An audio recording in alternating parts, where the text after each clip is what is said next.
بسم آب وولد ومنفس قدس أحدو أملاك آمين. سلام سلام نايلم يتبقى التخطاتلتي كبرات حواتي خميس أنيخم. أنا سلاميك زاويري مسكن سلام تخم بزح ترفي وللي شنبار لما عالتي حيزلكم زغاروكو كاوزن بوكو بين خامن بار لبل نأخذ لكم بين خامن بار ندك صبات ويدما نود السب كمن نوابرا انسسا غيروم يحاسوو سبات ويدما زتقصوو قليل أيكونن سبن بينو كنبر أي خيلنيو مالتو جنا تخكل أيكونن يبحثاويان قداماويان منانيان سبات ريو زي فعلت سبدو خوينو يخون زبل حتو محتاتو أي ترفنيو ناي ودي سب حفشاوي بهاريات ويكعات سباي كتملكاتو سرزدالي دامبر تفيقو أي مسلنيو سلطانن خمس ودي سب كعا بحنسابن بقبرن بسراحن ببهلن نخمعبل محبراوي إيكونومياون بلتكاون النوابران كمو دما حبراون نابرا أطعيمو خيط خنبر نايقدنيو نبينخا نبيركا أوز عالم انترفيو نقر يلن تفريو نقر يلنيو يتحكي عالم مالت جنزب هفتا مخان عبي جزا مسرح سبعين سبيتن مفكار دخا مخان نسخا ويكعا نسخي أب علم منبار أيكونن علم مالت زرئي متكا ويكعا نايكر سخا فرمر أي مالتيو كل سب جنا حدا أيكونن مغليتو بتعم يزفالاله كاب سب تفليو نبينو منبار زمزو سب كمزلو جنا كنرسع يقبأنانيو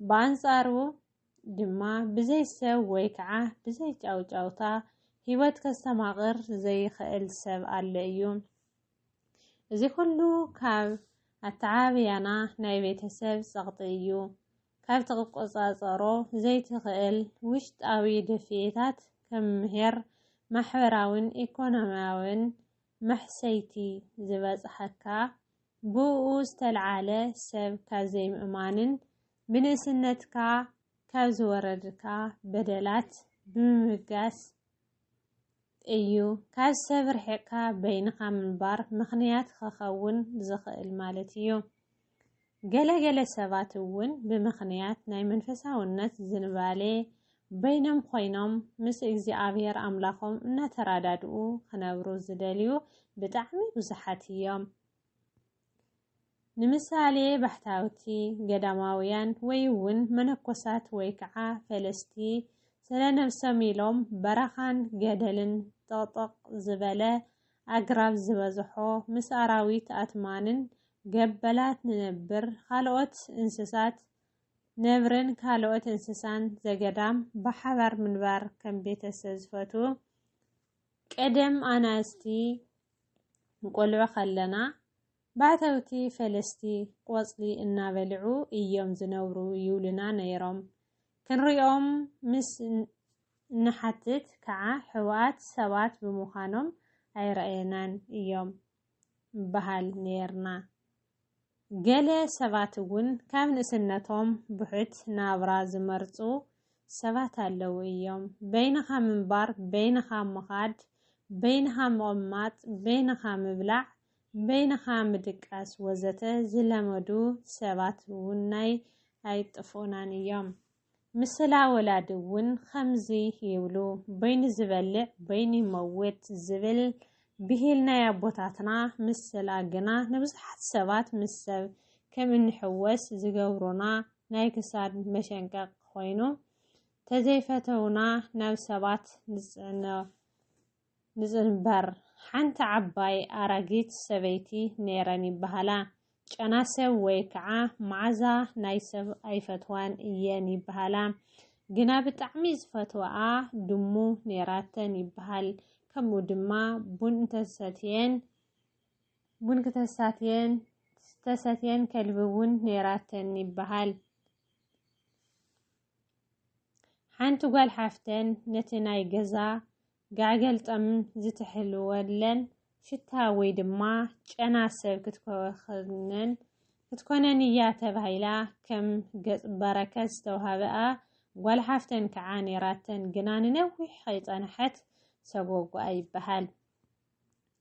እተን ኣዶ ጸባየን ከምቲ ነባራይ ሕብረተሰብ ስለዘየጋጥም ዳርጋ ንጽልቲ ሰብ እየን ነይረን።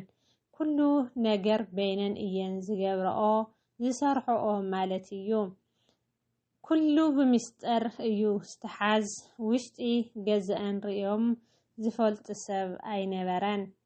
እተን ኣዶ ምስ ሞታ ግና ውሽጣዊ ናብረአን ክሪኣ ሃረር ዝብላ ዝነበራ ጎረባብቲ ኣንስቲ ብሓዘን ምኽንያት ብምግባር ንኩሉ ናብረአንን ትሕዝቶአንን ናይተን መዋቲት ሰበይቲ ጽቡቕ ጌረን ገላቢጠን ርየንኦን ዳህሲሰንኦን እየን።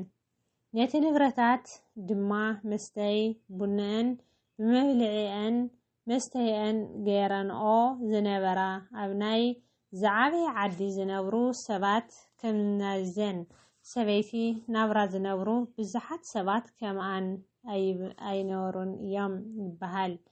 ፍኣት ሰባት ካብዚ ዓለም እዚኣ ክፍለዩ ከለዉ ግና ገለ ንወዲ ሰብ ዝረብሕ ነገራት ገዲፎም እዮም ዝኸዱ ይበሃል። ገለ ሰብ ይትረፍዶ ንበይንኻ ምንባር በይንኻ ምኻድ እውን ሓጢኣት ዝመስሎ ኣይጥፍእን እዩ። ብዘይ ሰብ ወይ ከዓ ብዘይ ድምፂ ሰብ ጫውጫውታን ሓንቲ መዓልቲ እኳ ትኹን ክነብሩ ዘይኽእሉ ሰባት ብጣዕሚ ብዙሓት እዮም።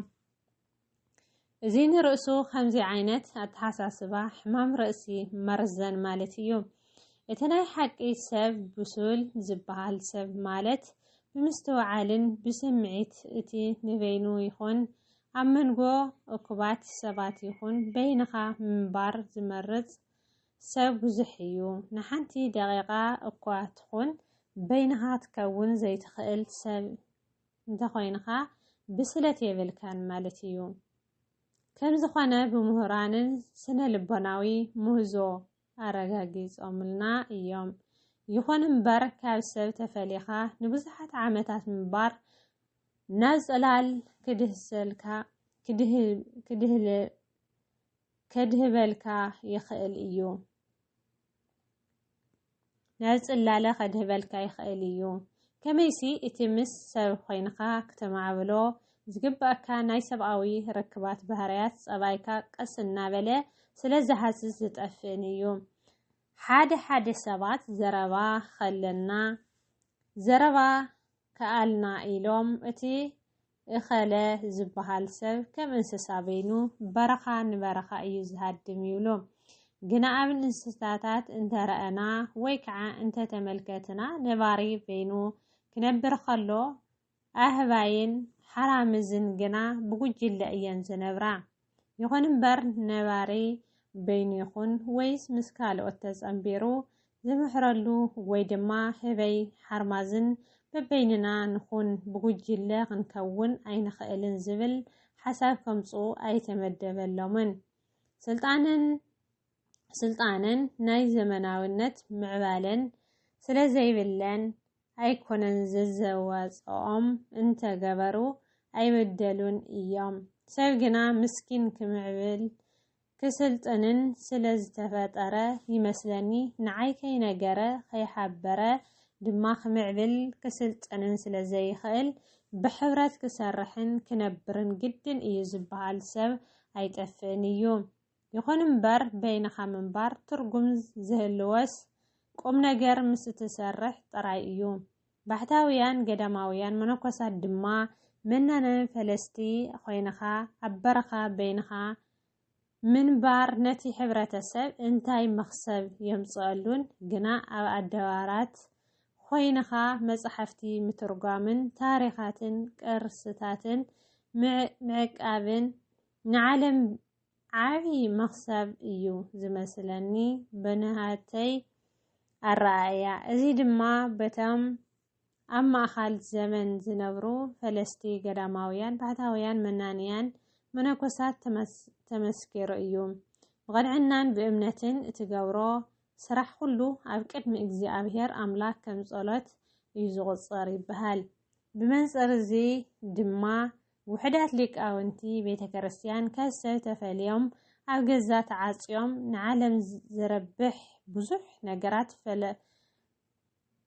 ፈልሲፎምን ጽሒፎምን ሰሪሖምን ሓሊፎም እዮም። ስሞም ድማ ንዘለዓለም ሕያው እዩ። በይንኻ ምዃን ኣይትጽላእ። ብውሕድ ህይወት እንሕለፍካ ንኸባቢኻ ገለ ኸይበርከትካ ካብዚ ዓለም ምሕላፍ ግና ዳርጋ ከም ዘይተፈጠርካ እዩ ዝቑጸር። በይንኻ ምንባር እታ ዘይትተርፍ ተኽሊ ተቖሪጻ ናብ ሓዊ እያ ትደብረ። ብእሙረኻ ኾነ ብጽሕፈትካ ወይ ድማ ብምህዞታትካ ተሓቢእኻ ኾነ ወይ ከዓ ኣብ ናሕሲ ደይብካ ንሕብረተሰብ እንተገደፍካሉ ዝኾነ ይኹን ኣበርክቶ ንዓለም ንቕድሚት ክትጓዓዝ ከም ዝሕግዘ ኣይትረስዕ ኢኻ። በይንኻ ምንባር እትሕቶ በይንኻ ምንባር ወይ ድማ ዘይምንባር ዘይኮነስ ንህዝብኻን ንሃገርካን ንዓለምካን እንታይ ጭቡጥ ነገር ኣበርኪትካ ሓሊፍካ ኣለኻ እዩ እቲ ዓብይ ሕቶ ዘሎ ማለት እዩ። በይንኻ ምንባር ብዝብል መበገሲ ብምግባር ንእስተይ ንኣንበብቲ ትኸውን ገጸ በረከት እያ። ክብራት ኣሕዋተይ ዝነበረኒ ዝይመስል ሓቢርና ንዳምጾ ብዙሕ ትምህርቲ ክንወስደሉ ከዓናይ ተስፋ ይገብር። ብካልእ ቪድዮ እስካብ ዝመጽእ ስሰናዩ ለኣኹም